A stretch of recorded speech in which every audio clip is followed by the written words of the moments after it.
Ashley she was a different kid. She was beautiful and smart and funny and social. She was a mom. She has a beautiful son. She was a free spirit. She was just an amazing human. She's not with us anymore. What happened? On May 23rd of 2021, she purchased 4 tablets from a lifetime drug dealer. And then she was poisoned to death by half a tablet of what she thought was Percocet, but contained 5 milligrams of fentanyl. 1/2 of 1 tablet. A lot of the PSAs say 1 pill can kill, but it was actually 1/2 of the pill that killed her. The grief of losing a child is immense. It's like strangles you. You can't breathe. Thank you for sharing your story. It's really important because this is unlike the drugs that we saw anytime before. No, I don't think you ever recover from the loss of a child. I don't think you do. I just think you learn to live with it. But you don't heal from it. Instead, you fight. My government's going to do something. I believe that with all my heart. Fentanyl was designed as a miracle painkiller, especially to help cancer patients. But over the past decade, illicitly produced fentanyl became the most commonly abused drug in America and the world's deadliest opioid.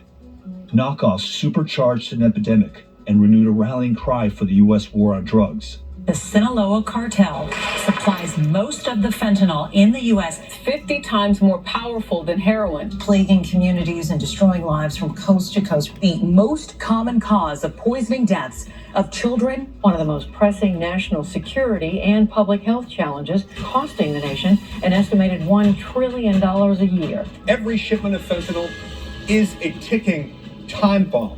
Every life lost to fentanyl is a tragedy.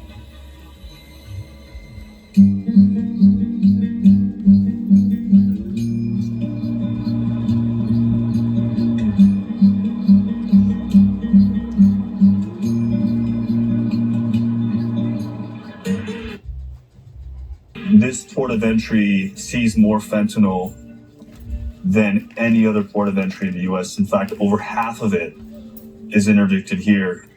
And the problem just keeps growing and growing and growing. In the first 6 months of 2023, officers have seized more fentanyl than they had in the last 5 years combined.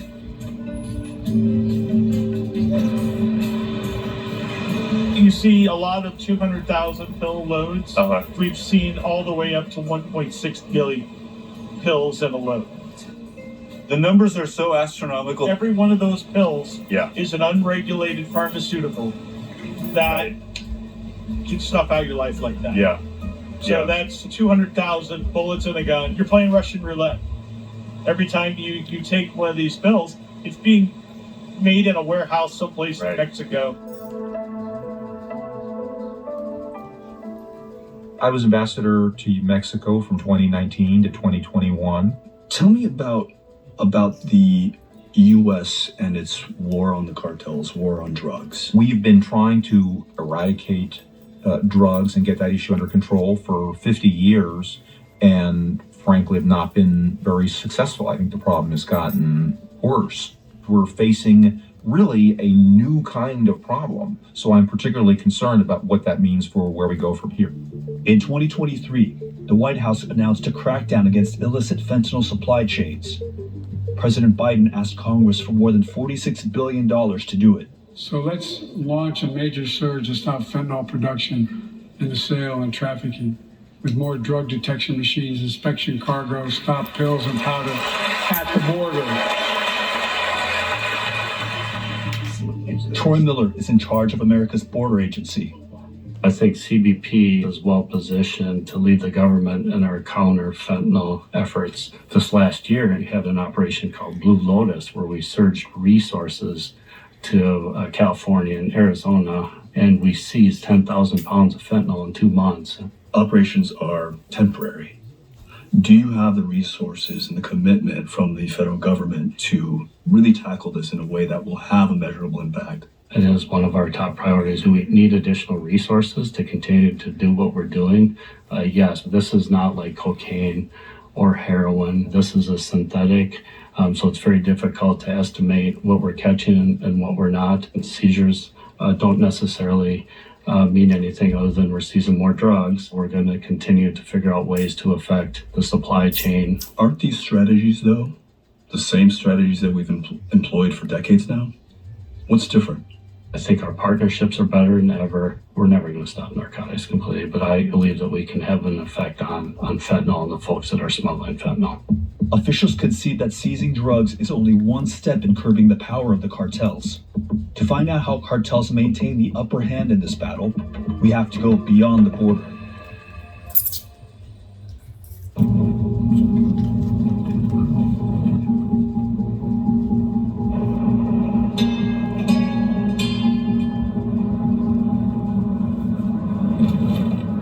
This is Sinaloa cartel territory. Absolutely. Dealt with it many years ago. Yes. They know me, I know them. Miguel Angel Vega is a journalist, born and raised in the heart of narco territory. We hired him to show us a side of this cartel stronghold that only locals usually get to see. This is Culiacan, home base for the Sinaloa cartel, fortified by a vast surveillance network. Roughly how many people are we talking about? We're talking at least 2,000 people. Wow. In the city? All over the city. All over the city. Not to mention the cigars, the gunmen. They're probably checking us out, if they haven't already. It is said that all the names of the passengers landing in Culiacan, the cartel, and all they are. Still, there is a sense of fear that might be an undercover officer, DA, landed in Culiacan, and make a phone call, and give me tracking your entire conversation. They have drones, they have technology, they can corrupt all the surveillance in the city. The cartels have access to some of the most sophisticated spyware technology in the world. They have used it to launch targeted counteroffensives against anyone trying to investigate them. So any electronic communication, we should assume that we're being monitored. Correct. Yeah. You never see them, but they see you.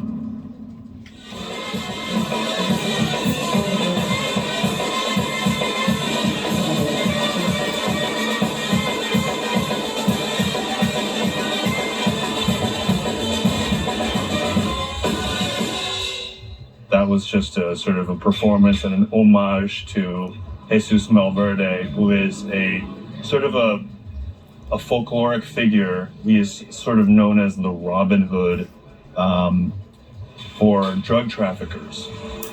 People come to this shrine to pay homage, to leave their US dollar blessings. This is evidence of just how revered Jesus Malverde is here. The cartel is so deeply entrenched here that narcos are practically indistinguishable from locals who act as important allies. Okay, you're gonna see all these baseball caps. Yeah. With images or figures related to the narcos. Chapo here. You see the initials of Joaquin Guzman there. You see all the drug lords. Locally, these guys they're revered. They're like heroes. Heroes. When I was like 12 years old, and I used to speak with my classmates, like, what do you want to be when you grow older? And we used to tell narco. They don't want to be the next Michael Jordan. They want to be the next Chapo.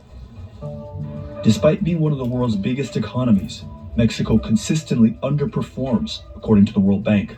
More than 40% of the population lives below the poverty line.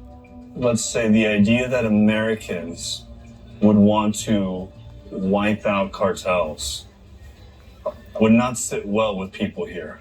It's not like they're gonna fight for them, but if they can, they will protect these narcos. But these cartels are also responsible for untold violence and death. The way the people say it here is they don't mess with us, so we're fine. Narcos commit the vast majority of murders across Mexico and are notorious for their particularly gruesome killing tactics. They're criminals, and we know that sooner or later they will have to pay. Vega says it's not just in life that cartel members are revered, that around here, even in death, their influence and status casts a long shadow. Miguel Ángel Vega. This is Cementerio Jardines de Lumaya. Jardines de Lumaya Cemetery. And you're gonna see some massive tombs. Vega says this is the opulent final resting place of former drug lords and their loved ones. This is like 5-story building, and it is actually a tomb. This is a replica of the Taj Mahal. Wow. I don't think I've ever seen a cemetery quite like this. Like this one right here.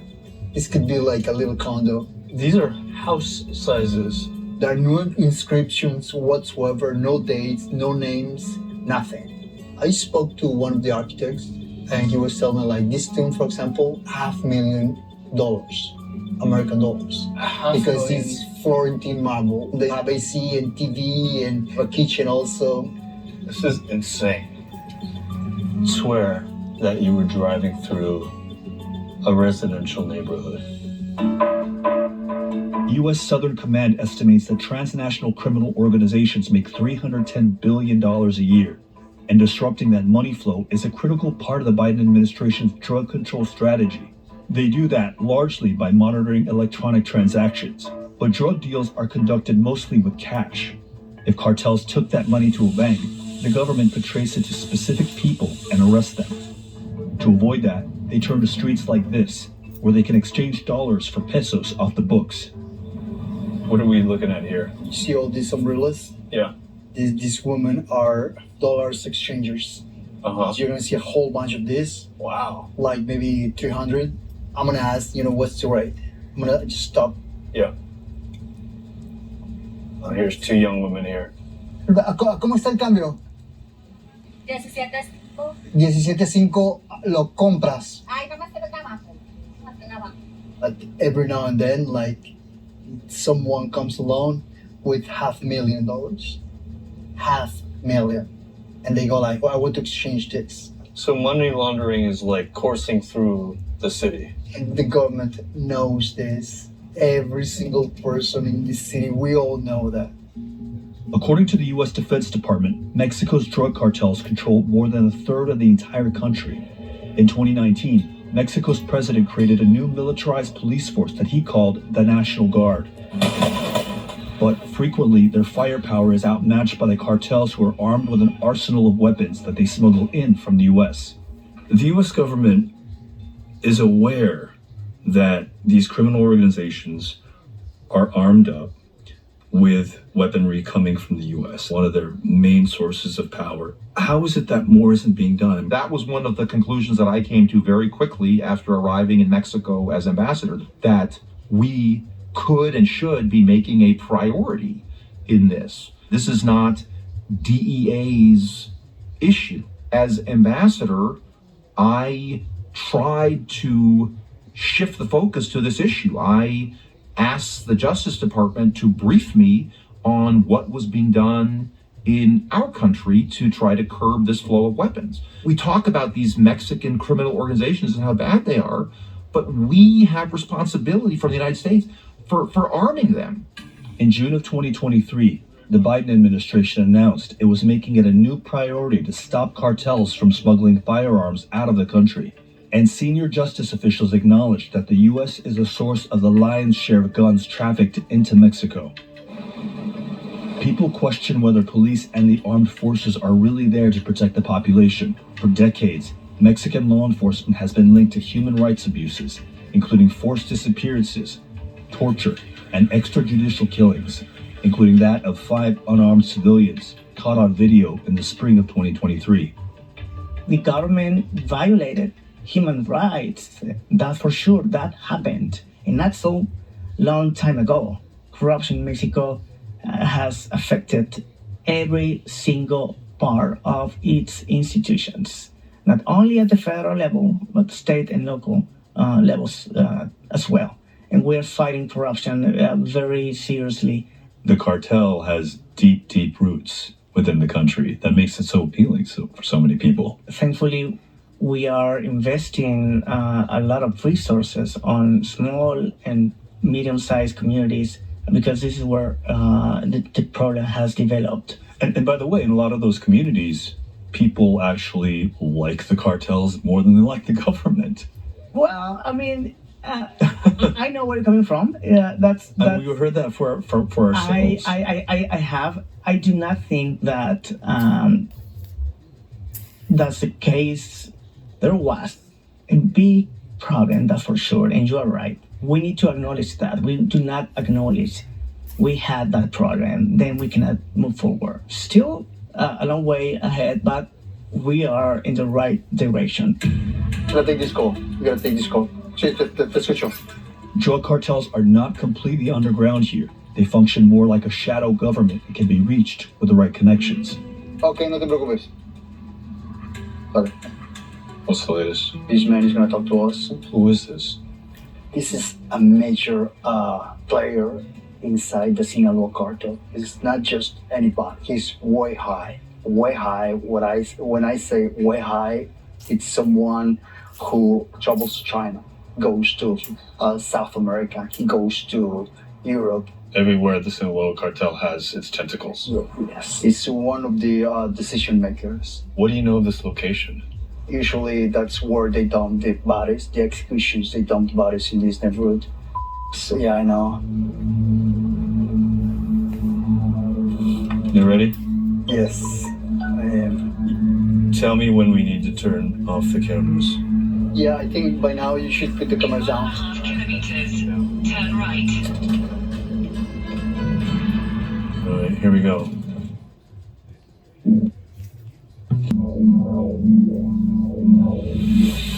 What is your role in the Sinaloa cartel? Yo en la cartera de Sinaloa tengo una función de comandante. Soy el número 23. This man wouldn't reveal his identity as a condition of speaking publicly about Sinaloa's criminal operations. He said he's been a narco for 30 years. You're taking a risk by allowing us to come meet with you here. Sí, señor, demasiado. Yo puedo perder este momento de mi libertad mensualmente hasta $1 million. He told us that while the U.S. government has been fighting a drug war, American citizens have been funding and arming the cartels. How fast can you get a weapon of war from the U.S. here to Sinaloa? Un día puede llegar. In a day? Wow. Todos los días agarran muchas armas y todos los días pasan muchas armas. And the drug money buys more guns for you. Sí. If the U.S. stopped buying drugs, what would happen to the cartel? El dinero se acaba. The U.S. government calls the Sinaloa cartel one of the most dangerous narco-terrorist organizations in the world. So are you a terrorist group? Pues yo opino que, pues que no. Porque ellos lo piden. Entonces, ¿quién es el terrorista? Yo no soy asesino. Yo soy comerciante. He acknowledged the U.S.-led crackdown and said they were putting some parts of their fentanyl supply chain on pause, but considered it a temporary setback. Entonces, en estos momentos estamos pasando pues, una etapa crítica. Se está controlando todo esto. And how quickly do you think that things will return to normal? Algunos 3 meses, pero pues nunca se acaba. Culiacan is just one city. In regions all across Mexico, narcos are still producing fentanyl and smuggling record shipments into the U.S. U.S. intelligence estimates that cartels are actually trafficking 4 times the amount law enforcement seizes at the border. We're not going to interdict our way out of this problem. We are fueling the cartel's ability to run this trade. It's just a vicious cycle that continues. People in the United States say, oh, these drugs are all coming from Mexico. Mexico's got to fix this problem, which is certainly a legitimate point, but it's only part of the story, right? Because another part of the story is the money, the guns. Nothing we're doing is changing, yet the problem is only growing. That is correct. That is correct. And I do not see, to this day, any kind of recognition by the U.S. government that this is something that requires new thinking. I think it's a failure of imagination, frankly, on our part. We are facing a crisis the likes of which we have never seen before. We have been waging a drug war for many, many decades. It's not gotten better, it's only gotten worse. Where's the long-term win here? Ultimately, success is going to be less deaths of American people. Our country is being invaded. Maybe not by soldiers, maybe not by bombs, but it's being invaded by drugs. We are arming them while our citizens are dying. This is a war, but we're not fighting it. We're being killed.